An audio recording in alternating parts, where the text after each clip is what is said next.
नफरी IB में MQM के RG मरकज में दाखिल हो चुकी है।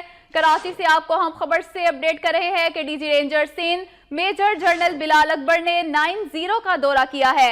कराची से हम खबर सामने आई है, एमक्यूएम का मरकज 90 जिसको सील कर दिया गया था और एमक्यूएम के रहनुमाओं को भी हिरासत में लिया गया था, उसी हवाले से हम खबर सामने आई है कि DG ranger Sindh major general Bilal Akbar ने 90 का दौरा किया है। कराची से हम खबर से आपको अपडेट कर रहे हैं। कराची की सियासी तारीख में आज बड़ा तूफान आया है। एमक्यूएम पाकिस्तान ने लंदन सेक्रेटेरिएट से लाताल्लुकी का ऐलान कर दिया। फारूक सत्तार ने भी मुत्तहिदा कौमी मूवमेंट की कमान संभाली और पाकिस्तान मुखालिफ बयानात की मजम्मत की और उन्होंने कहा कि वतन के खिलाफ कोई बात बर्दाश्त नहीं की जाएगी। आज उन्होंने बहुत अहम प्रेस कॉन्फ्रेंस की जिसमें उन्होंने अवाम को मुतला किया। अब आपको बता रहे हैं कि DG ranger Sindh major general Bilal Akbar ने आज 90 का दौरा किया है।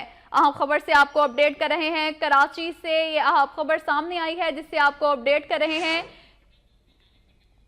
रेंजर्स की नफरी पीआईबी में एमक्यूएम के आरजी मरकज में दाखिल हो चुकी है।